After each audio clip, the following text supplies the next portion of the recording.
wajah wareeri aamusnaantaada kadibna kaga nixi natiijadaada. ma ahan inaad had iyo jeer ka hadasho waxa aad ku howlan tahay, natiijada ayaa kuu hadli doonta, ficiladaada ayaa kuu hadli doona. dadku ma ahan markasta inay ogaadaan bootadaada iyo boodboodkaaga, dadka iyaga ayaa ogaan doona natiijadaada. natiijada waa waxa keliya aanan feega laga dhigi karin. waxaa jira dad badan oo feeg ah, faan iyo ismuujin badan, laakiin waxa aysan ka dhigi karin feeg waa natiijada.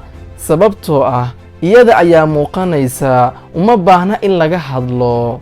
ha noqonin kan hadalka badan, laakiinse noqo kan ugu dambayn gaara natiijo cad oo muuqata. waxaa jirta oraah dhahaysa, goortii qorshahaaga ku dhisto aamusnaan, ma garan karaan waxa ay weeraraan, waayo waxba ma ogaa.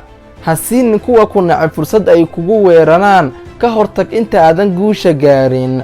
qorshahaaga ku dhis aamusnaan, natiijada ayaa kuu hadli doonta. waa inaad ogsoonaataa in natiijadu ay imaanayso haddii dadaal badan aad samayso, si adag aad u shaqayso, ama si adag aad wax u barato. uma baahnid in qof kastaad u sheegto waxa aad samaynayso ama waxa aad rabtid inaad noqoto, natiijada ayay ka arki doonaan. mar kale ku jahwareeri aamusnaantaada kadibna kaga nixi natiijadaada.